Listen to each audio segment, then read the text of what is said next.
right, so typically I have my guests introduce themselves, but I think I'm gonna do the honors for this one. This is my auntie, my Aunt Ruby, and we just brought her in to talk about some Fort Worth history and some Black history. So I'm gonna ask you this: what year were you born, Annie? 1940. 1940. Okay, so in 1940, you born in Fort Worth? Fort Worth. Okay, and are you both of your parents? Are they from Fort Worth? Fort Worth. Okay. Okay. Cool. So, what side of town? North side. Okay. So on the north side. So, I was talking to one of my guests one time, and he born in 45, and he was telling me at one point most neighborhoods in Fort Worth were mostly white. Like Poly was mostly white, Eastwood was mostly white.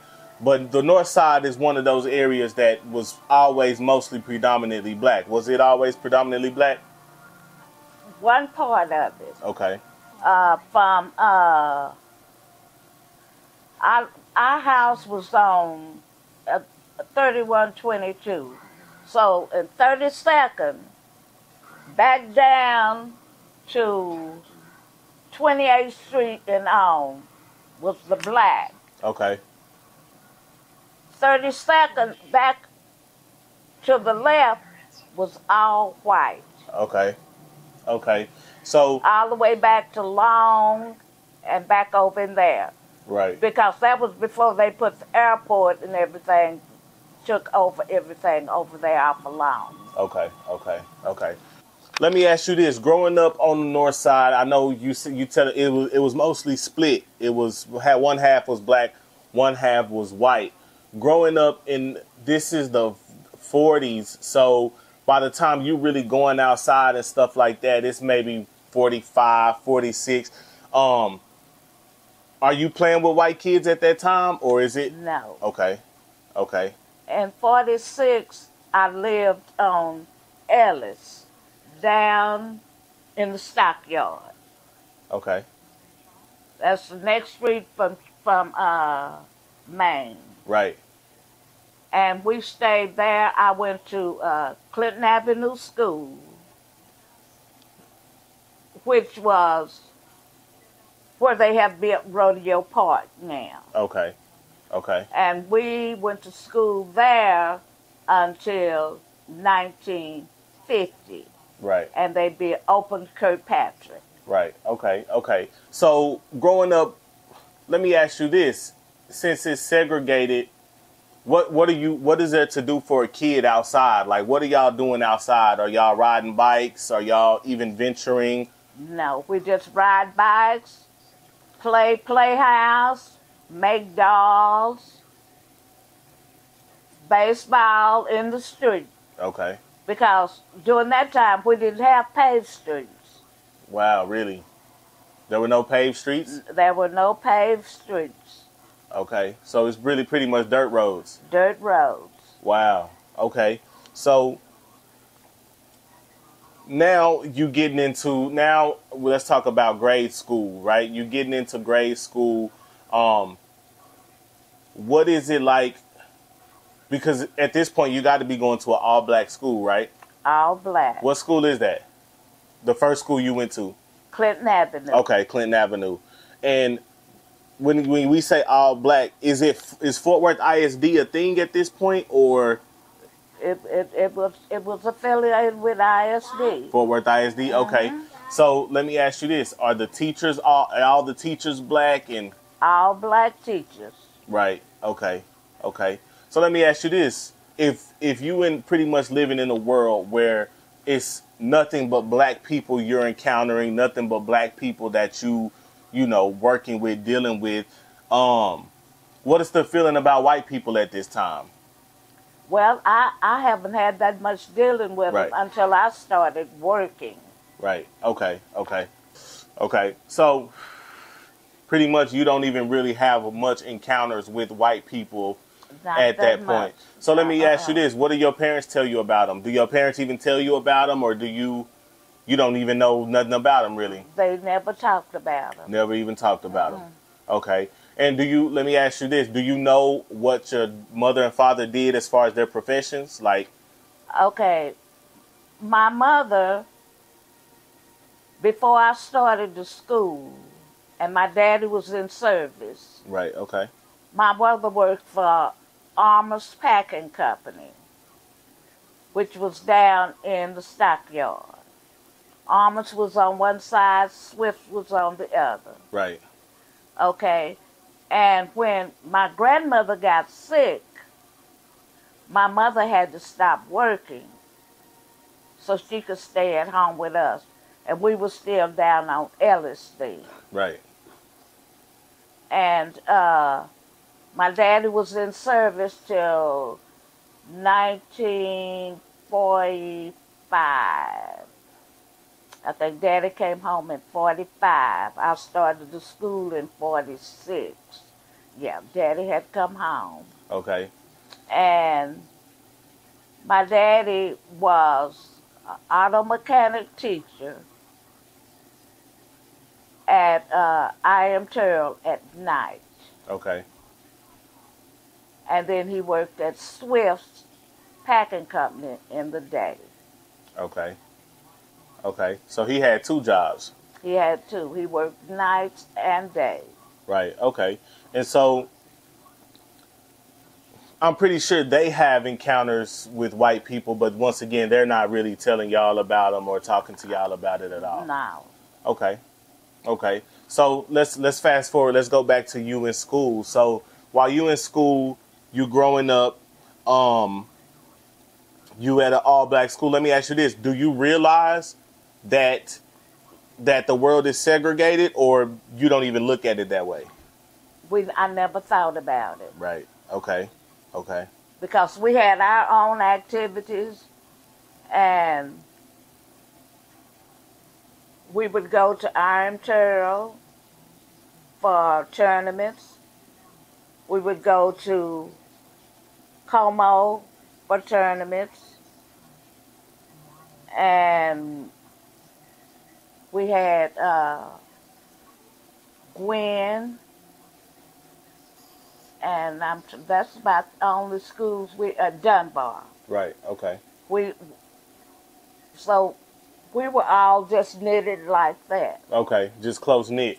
Okay. Uh-huh. So that's actually important as far as when we get on down further in the line. But what it sounds like is you know, as a community, we were more close knit black people. That's right. Period. If everybody on our street, the older people, took care of us. Right. If they tell you what to do, and you didn't do it, you were in trouble. Right. Okay. So you know what's funny is, as far as my generation, we hear about it, but the world wasn't like that by the time that we No. became of age. But No. you always hear about the village, right? Like you hear about the village. It sounds like that was the We village. had a village. Right. We had a village. As far as police, do they have white police in the community? Once again, They were all white, right. All the police. as far as we saw. Right. And I'm pretty sure you really didn't have run-ins with the police at that time. Not any. Right. Okay. But as far as did you see people have run-ins with the police or? No. Okay. Okay. So as far as in our community, in the black community, we've kind of always had what I call like a underworld, right? To where we've always kind of maybe had gangsters or what I don't even want to call them, hustlers, stuff like that. Were they in the community back then too? Well, if they were, I didn't see Right, them. you didn't see them. Right, okay. So it seemed like you just was really just a child and was, you know, just focused on what was ahead of you.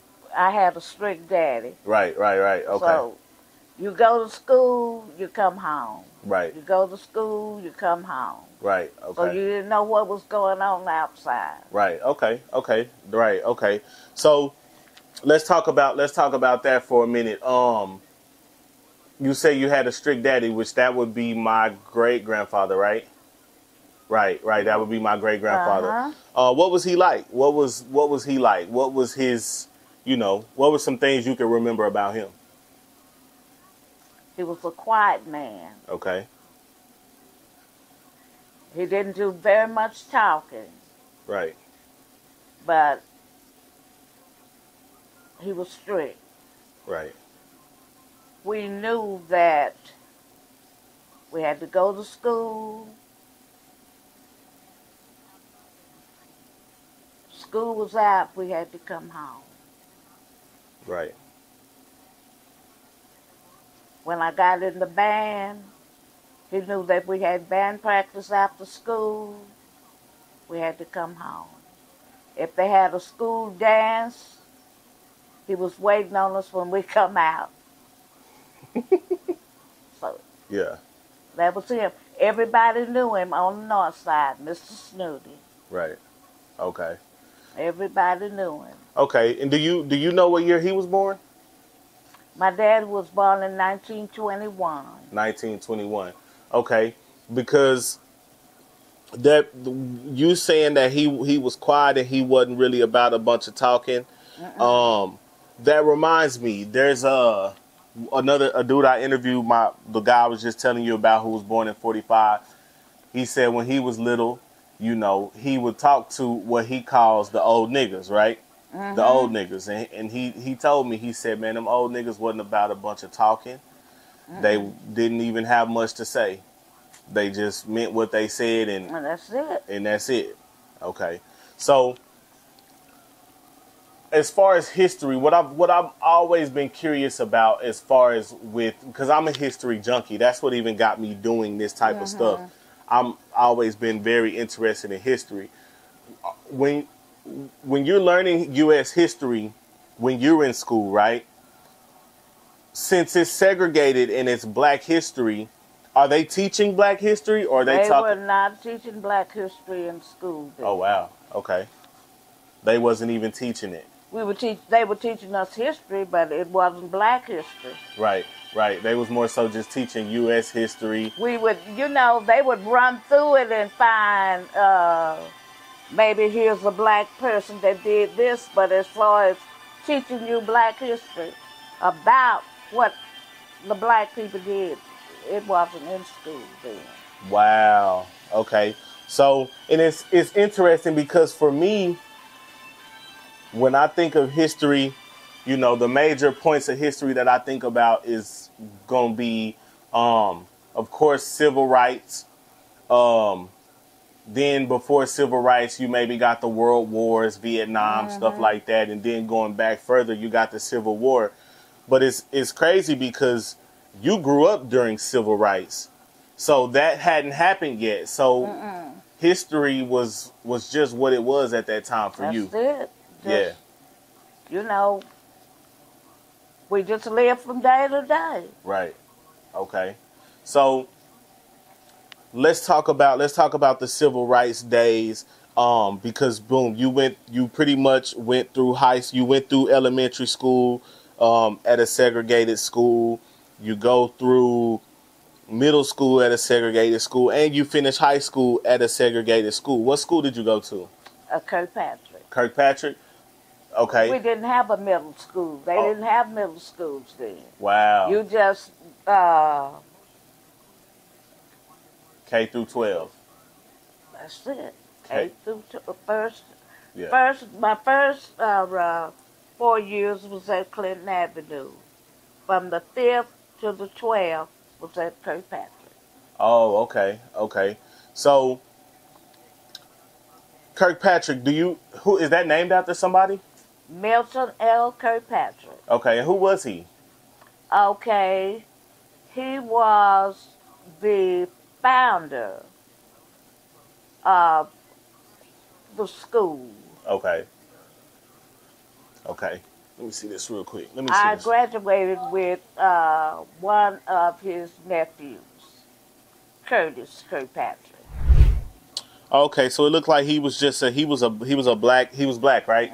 He looked like he was just a black educator, and That's right. I'm going to assume he was one of the first to have a school named. Where is that school located? On Lincoln, on the north side. Okay. Okay, is it still up? Still there. It is now a middle school Right. Okay. and an elementary school. Right. Okay. But back when you was going to school, that was the school. That was it. Okay. So let me ask you this: as you're getting older, right? You starting to get out into the world, right? You starting to go places. First of all, when you going out, like, because when you a kid riding bikes, playing baseball, all that's enough, right? But I can imagine for you and my granny and y'all sisters, y'all girls, so y'all want to Yeah. start going to the movies and want to start going to the mall and want to start doing all of that. So first of all, were y'all even allowed to do that? We didn't have a mall Okay. then. Okay. Wow. No malls. We would go to the movies. Mhm. We would go to the ices. Okay. And we sat up in the balcony. And I guess it might have been maybe 8 rows of seats all the way across the balcony. Mhm. And then standing room in the back. And if the seats were filled, we all had to stand in the back. Right. Right. Okay. Okay. But we were segregated from the other group that was down in front of us. Right. Okay. And were there ever encounters between you and those people? Like, did they ever talk to you, say anything to you? No. No? Okay. So, let me ask you this. I know one time you was telling me that you got onto an empty bus one time and still had to go to the back. So they was That's doing that right. here too? That's true. So, You could not sit behind. It was a line, and you had to sit in the back. right, no exceptions. No, No exceptions. you could be 9 months pregnant, can't walk. You got to go to the back. Go to the back of the bus. Wow. So, so right now, like, it's called Trinity Metro now, the bus system, but growing up my whole life, it was called the T. Was it the T bus, like the T? No, The city? it was just the bus. We didn't have a name for it. Okay. then. It was okay, just the Fort Worth City bus or whatnot. But we're city bus. Okay. So, let's transition out of, that's what I want to talk about. Food, right? Food, like when you're going out to eat, we call them Pops. Pops told me that, you couldn't go to Red Lobster. You couldn't go to the steak houses and stuff like that. You pretty much had to eat at mom and pop, like, black places, right? You could go, but you would have to go to the back door and order. Wow. And when they fixed it, they'd come to the door and give it to you. Right, You could not go inside of their restaurants. right. Okay, okay. So, did you ever see a time where somebody tried to break that rule, or no? No, No, nobody really tried to buck the system then, huh? Okay, I didn't see it. right. At one point, I couldn't just go sit down and eat in Red Lobster. Like, I'd have to order it at the back, or they could refuse to serve me, period. Right. And in my generation, I think we kind of look down or kind of frown our face up at home mom and pop places or, black owned places. And I think Right. we need to get back to that, honestly, because, at one point that's all we could do. That Yeah. is so true. Right. So let's fast forward to, you said you didn't really encounter your first white person, like close encounter, until you start working, right? Until I went to college. When you went to college. I Okay. went to college. Okay. First off, in high school, what did you do in high school? Like, what were you, what activities were you involved in? Like, Okay. In the 7th grade, I became the drum major for Kirkpatrick. okay, okay. And at that time, well, I guess, did they already have one prior? Like, did they have a band? They didn't have a band. Okay. So you was part of the first band, We were the first band, black band. black band. So on the You north side. right. So is it fair to say that you probably the first black majorette in Fort Worth history? I'm the first black one Yeah. for Kirkpatrick. Okay. Okay. Okay. That's what's up. So now let's talk about you. You graduate. You go to college, right? What college do you go to? North Texas Oh, State. okay. So is that UNT now? It's Okay. UNT. Okay. University of North Texas. Right. Okay. And so you graduate what year? 59? 58. 58. They don't desegregate. Desegregation don't happen until 64. Right. So UNT was accepting black students. Was accepting black students Okay. Okay. because they had black players on their football team. Right. Right. Right. But we could not live in the dorms. We lived in the community. Most of the teachers in Denton, the black teachers, had rooms, and we lived in their house. Wow. So We catch a bus in the morning and go out to the campus. You were free on the campus. You go anywhere on the campus you wanted to go. But we just could not live in the dorm. that's crazy to me. That's odd. Like, what's the point then? Like, what's the We point? sit in class together, talk together. In the union building, they all have dances. We all be down there dancing together, playing cards and everything, but we just could not live together. No living together. That's crazy. I just wonder what's the point. All right, so let me ask you this: what are those first encounters with white people like once you meet one, once you kind of get up close and meet one? My first encounter was we were playing volleyball together, Okay. and they didn't treat me any different Right. Okay. because they were from all over. Right. Okay. They were some was from little towns, and Some are from Dallas, Waco. they were all from coming in, and so they didn't treat us any different. Right. Okay. So there's no real racial tension. There's not none of that going on. None of that going Right. on. You know what? I like to hear stories like that because I think all we know is that the white man did us bad, or the white man, and systematically he did for sure. There's not a doubt. But when I was doing research on my family tree, I was finding pictures of like my daddy's daddy, Mm-hmm. and he's in class. He at school with white people, and this is way Right. before segregation. Like this is or way before desegregation. So I think it's interesting to hear these stories too, to where they know, like people know, like, hey, this is the whole scope. It's just not one-sided. Right. So your first encounter with white people were good. Okay, that's cool. So what year you graduate college? I didn't graduate. I did 2.5 years Okay. in North Texas. Okay. I got married in 1959. Okay. Okay. Okay. And did you get married to Uncle James in '59? Uncle James, yeah, 1959. Wow. Okay. So let's talk about him for a minute. Uncle James. Is he from the north side? Is his family from the north side? Okay. He's from Denton. Okay. He's from Denton. He's from Denton. Okay.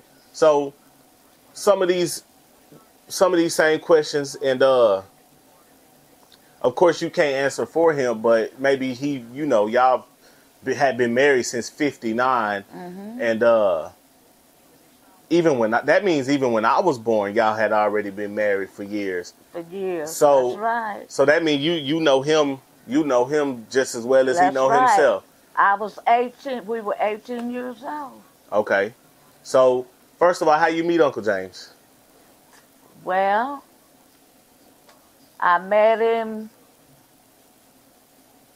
He came to Fort Worth, and Kirkpatrick played Denton football, Okay. and I was a drum major. Well, he saw me then, and then he never said anything to me. And I went to Denton. I think we had to report in about the second week of August to start getting everything preparated for school, registration, and all of that. And on Wednesday nights, the American Legion would be open. So I went to the American Legion. And when I walked in, he came over to me. He said, "I saw you march." I said, "Did you?"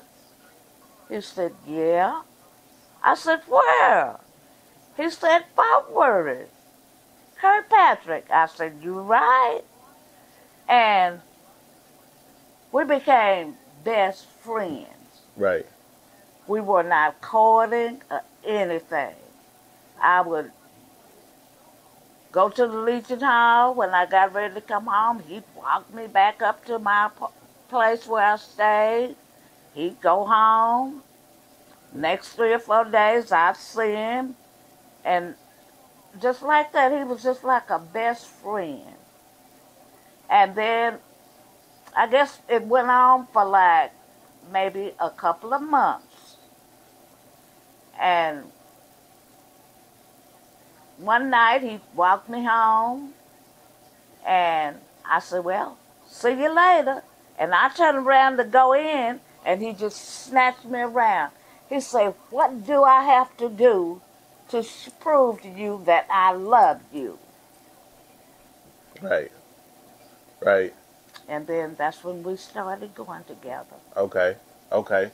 So, he's from Denton. Denton is a little smaller of a city than Fort Worth. Right. What was his view on, I guess, white people and the state of? You know, they went to school with whites. Okay. Okay. Okay. So Yeah. James was valedictorian of his class. Okay. And they, you know, they traveled all around to Bay City and everything. They played football with the white boys. Right. Okay. And everything. So their school was all black. But they were always with them. Right. So yeah. So they didn't really have that. They didn't have the mentality that. Right. They didn't have where you could walk in and see a colored and a white water fountain. Right. It was just one water fountain. Just one water fountain. Wow. As far as I saw in Denton. Right. Right. Right. But here, we had the colored and the white water fountain. Okay. Okay. So boom. So you and Uncle. So you did 2 years out there. So that means you come back to Fort Worth. What year is it?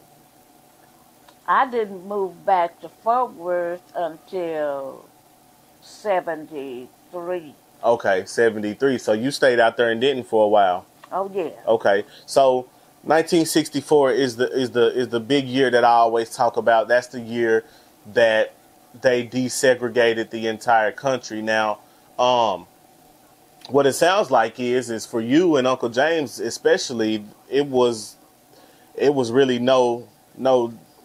We didn't have any difference because Right. James worked during that time. James was working construction, Mm-hmm. and he worked with white people, the whites, Mexicans, whoever else. whoever worked Right. would Okay. work. Okay. So this is of course during like the civil rights times, right? Mm-hmm. Are you watching what's going on down in like Birmingham, Alabama, in Georgia? Are you seeing that? Are y'all aware that okay, they still hanging black people, they hosing them down, they sicking the dogs on them? We didn't even unless it came on the news. Right. We didn't see it. Right, but I'm saying that's what I'm saying. So but y'all are seeing it on the news, on the news, right? And so what is that mentally? Does that scare y'all at all? Does that make y'all feel like, oh man, we in trouble, or because that's not the case here? It didn't. Right. Okay. So during the civil rights movement, you got two major people. First of all, did you know anything about the Black Panthers? No. No? Okay. Did you know anything about Martin Luther King or Malcolm X when they were alive? No? Okay, just what you seen on the news, right? That's what I saw on the news. Okay. Okay, cool. So, pretty much they both were fighting for civil rights. Once they got the country desegregated, then there were more rights that they were fighting for. It don't seem like y'all ever felt deprived of any rights. We didn't. Wow, that's an interesting perspective. Outside of the the segregated outside, and it didn't make you feel any kind of way seeing a white fountain and a black fountain. Hey, I was used to it here. Right. That's all you ever knew. So that's not all I ever knew. Right. Until I left here and went to Denton. Right. And I didn't see it in Denton. Wow. Right. So, yes. We sit on the bus all over the bus. Right.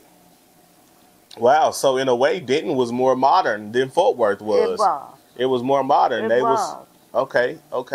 Shout out to Denton because I like to hear that. I like to hear that because for me, I always think like, man, there's no way everybody was like that. There's no way that people didn't have a conscience and people didn't say, man, we're not going to run our city like that. So even if it was ran by racists, I mean, the community is what makes up a community. And they was like, nah, we not doing it like that. So, okay, so you come back to Fort Worth in the 70s, right? Is anything changed from when you left? Like, is there anything that's where you like, oh man, everything's changed? A whole lot's have changed. Okay. We didn't have to sit on the back of the bus. Right. No more. And I still didn't go to places to eat. Right. I still didn't, just venture out and go to different places, but... Why not?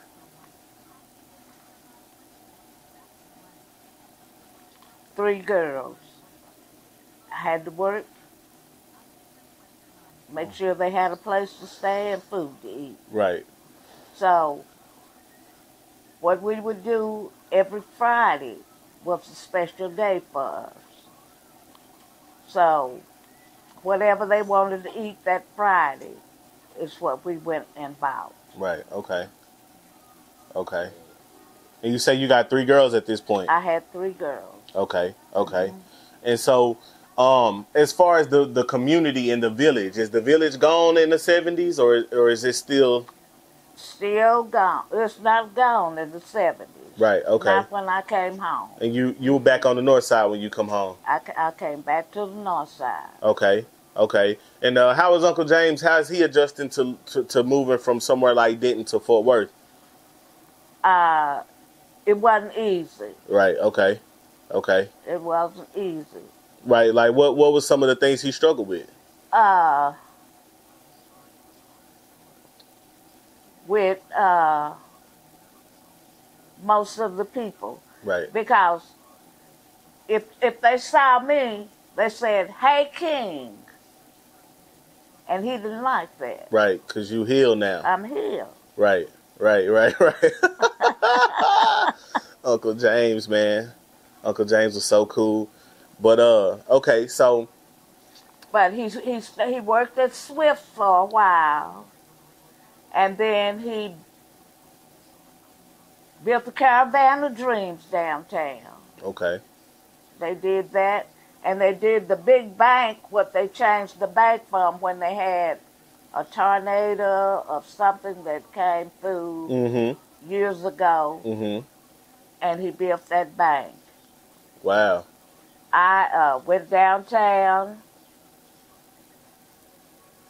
to meet him for lunch, and I kept hearing somebody whistle, and I looked up, and there he was, looking about this big, way up top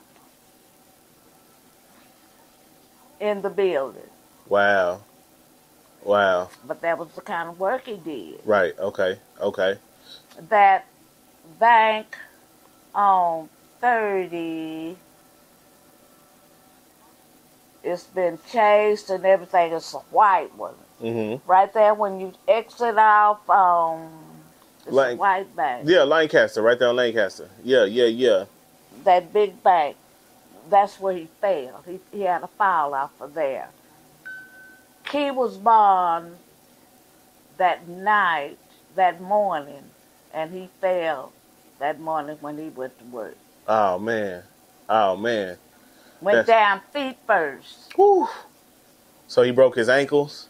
Messed up one of his ankles and everything. Oh, man. Okay. So let me ask you this. So in the 70s, the black community, I'm trying to remember as far as what I know historically is going on in the black community. I mean, this is around the time we wearing afros, you know what I'm saying? We starting to, I would say, infiltrate mainstream culture. Movies like Superfly, stuff like that is coming out. So let's fast forward to the 80s, right? In the 80s, two things happened. Crack cocaine, or not even just crack cocaine, drugs came into the community, gang banging came into the community. That's true. First off, did you notice how it was starting to change the community? In the 80s, I'm trying to see where was I living in the 80s. You might have been already in Meadowbrook, huh? No. Okay. I stayed in Diamond Hill. Okay. I stayed in Diamond Hill. So I didn't get a chance to see it. Right. Okay. But you hearing about it, right? I was hearing about it. Right. Okay. Because what I'm trying to get at is what I'm trying to get at is like, do you remember when the village left, when the village was gone? Like, in the 80s, most of the older people were dying. Right. Okay. So you think that's what killed the village? That's what killed it. Right. And why don't you think that? Why don't you think that spirit carried on to the next generation?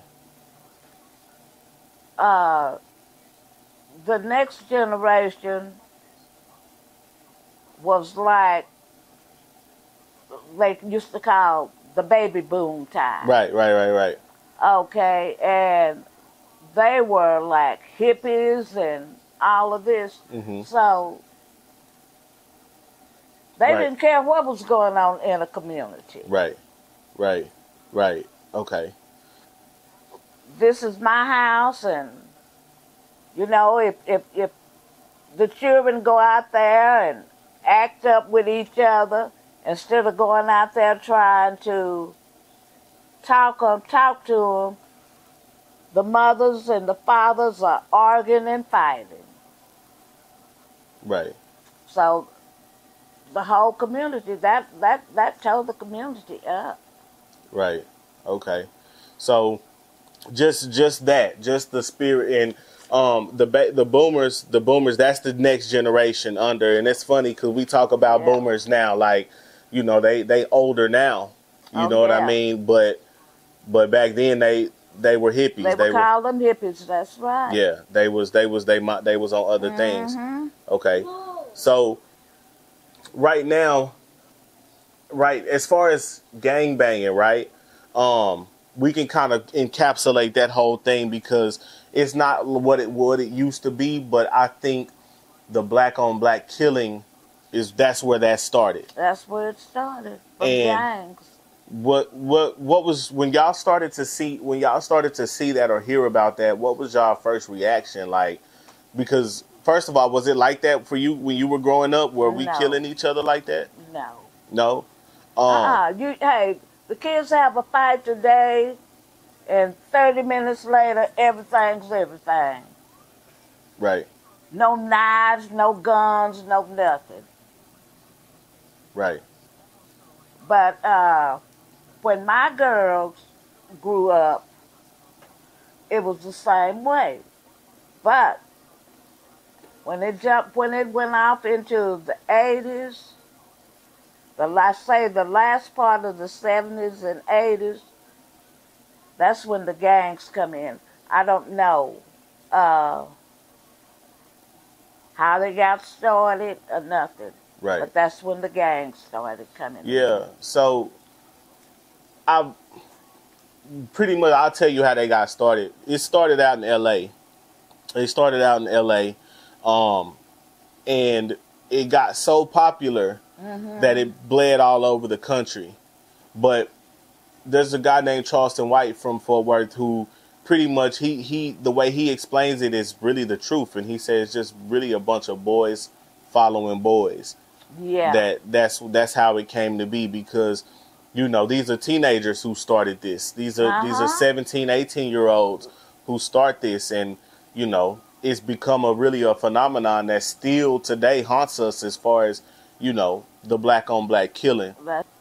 In the I would say in the 80s to 90s is when that really became a problem as far as us killing each other. And now where it's become is now it's been the same thing, but what we seeing now is now the killers are getting younger and younger. Oh, they are. So nowadays, like, it's so crazy right now, Annie. I right now at 33, I wouldn't have no argument with a 16, 17-year-old. Oh, no. Because today, a 16, especially me being a man and a black man, if I say something wrong that he don't like, 16-year-old blow my head off right now. That's and right. they got don't think nothing about it. and don't think nothing about it. So that's kind of where we at today. So my last question to you is going to be, what do you think we need to do for the village to come back?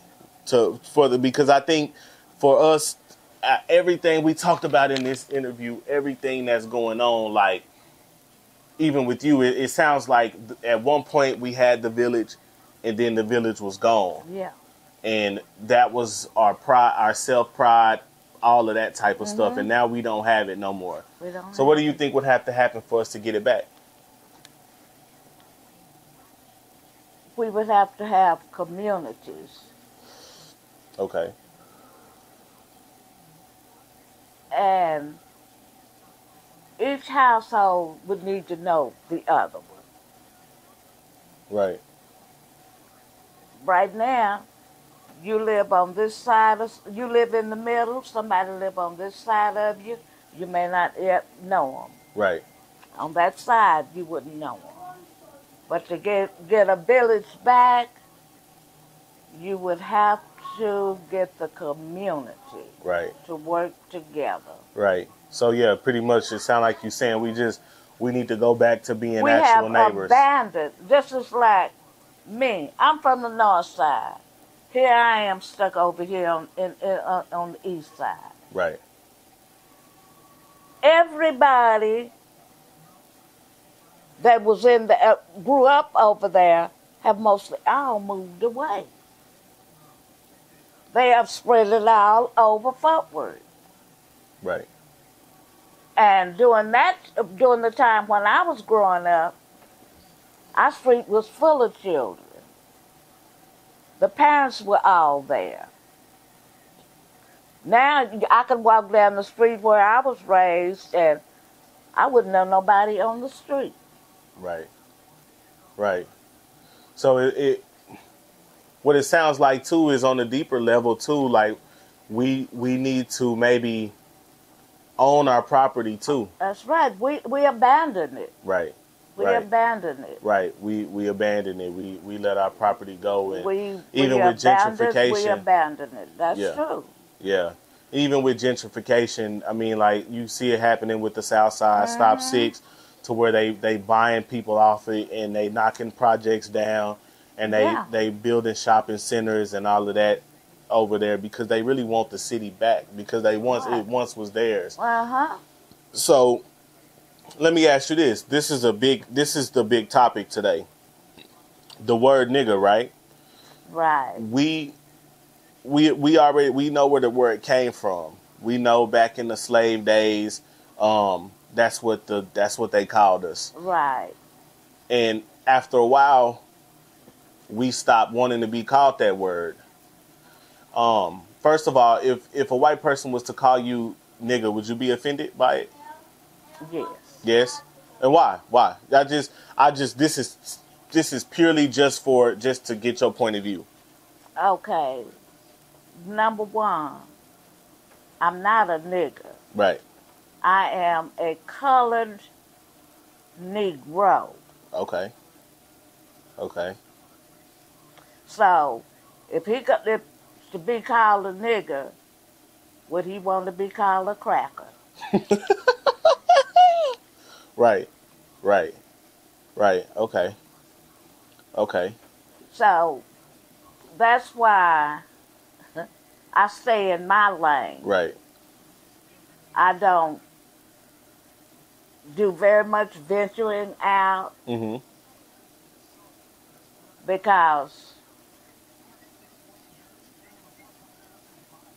I got a chance to see roots. Okay. And nobody should be treated like those people were treated. Right. Right. Right. So so Pops was telling me he got an interesting perspective on that word. He asked me the same thing. He said, if they called you that with the hard ER, would you be offended? And I said, yeah, probably punch him. And he said, why? And I said, well, because that's a derogatory term. Like, that's a pretty nasty term. And he said, well, that was the name of our race at one time. And just to give it more perspective, his whole brand, his logo, everything, his thing is Texas nigger. He calls himself Texas nigger. And he takes pride in that word. And he says that, especially my generation, he said, your generation shouldn't be offended by being called that word because y'all not niggers. And I'm like, what you mean? And he said, you couldn't take no lashings to your back. You couldn't work outside all day in the sun. You couldn't look out for your neighbor and brother like they looked out for each other. Them people, he said, them niggers were great people. You know what I'm saying? They were great people. They were. And so that kind of gave me another perspective on that word because at the time I'm like, yeah, nah, it's on. If a white man called me that, I'm gonna try to make that the last time he ever say that word. So that was some perspective he gave me. So let me ask you this: in today's world, Mexicans use that word a lot, especially my age. And for me, I'm gonna be honest with you, because they always did it. Like from the time I was in kindergarten, once we started saying nigga, they started saying nigga. That's right. And mind you, they don't say it in the ER. They don't say hard ER. They say it just like we would say it to each other. Like I got Mexican homeboys right now that'll call my phone. Hey, what's up, my nigga? You know what I mean? Yeah. And so I don't feel like they can't say it, but some people do. So what's your opinion on people that aren't black saying nigga, but in the endearing way? Right. Do you have a problem with that? Yeah. Yeah? Okay. Why? Well, what's your reasoning? I don't. What do you call him? Right. When he call you, hey, my nigga. I say it back like, what's up, my nigga? What you on? Or what you got going, my nigga? You know, just. Okay.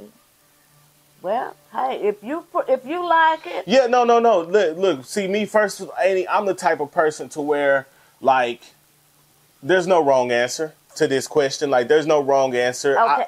And if you could teach me why I shouldn't accept that, No, then I'm teach not me. gonna tell you not Yeah. to accept it from your friends Right. because we call each other nigga. Mm-hmm. We can do it, but that's just the way I feel about Right, it. right. I don't want. Well, I don't have no white friends, so And I can't say it's I don't different have with to them. worry about them Right. calling me nigga. Right. And I'll say this too, to add more to it. It's different with white. Like if you first of all, the white friends I have don't talk like that to say what's Right. up, my nigga. So if you were to Right. say that, I would be like, well, what did you on today? Uh-huh. As to where my Mexican partners, they do talk like that. Like that's Right. this is the way I see it. But they are as close to being a nigga as Anybody. anybody. Right. And I view it that way too. And then the way I view it, just being real, is that I feel like they mimic us. They dress like us. They talk like us. Hey, they would rather be a nigga Right. than anything in the world. Right. So, I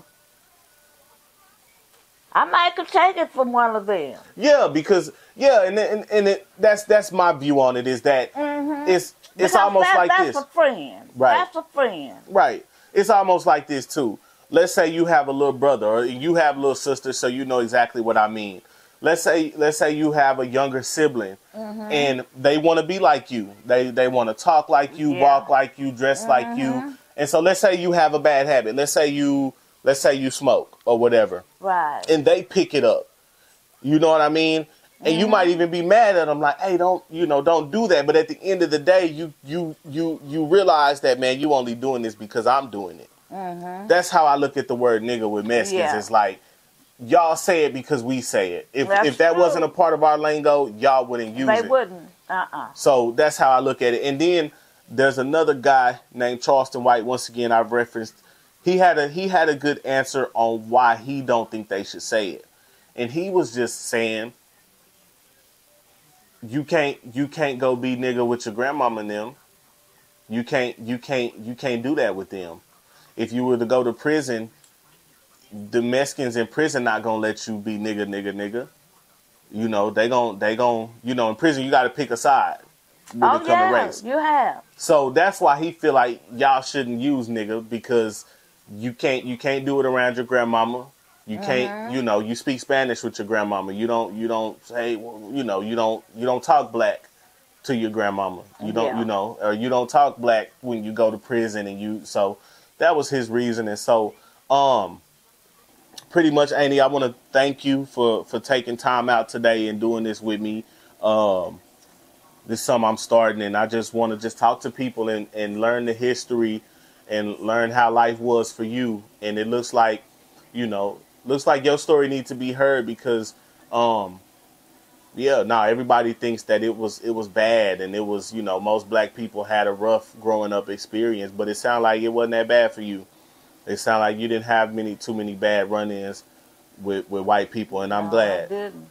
I'm glad, because that's the case for me too. Of course, I'm born in 1990, and the world had completely changed. Completely. But by the time I'm even, old enough to realize it, even when I'm young, It was a completely different thing. yeah. So yeah. I didn't really see that side of white people. No, so you didn't. yeah, I didn't get to see it, and I'm glad I didn't. So, man, we're gonna wrap it up right there. Annie, I appreciate you. I love you to death. Thank you so much. Okay, thank you for having me. Yes, ma'am.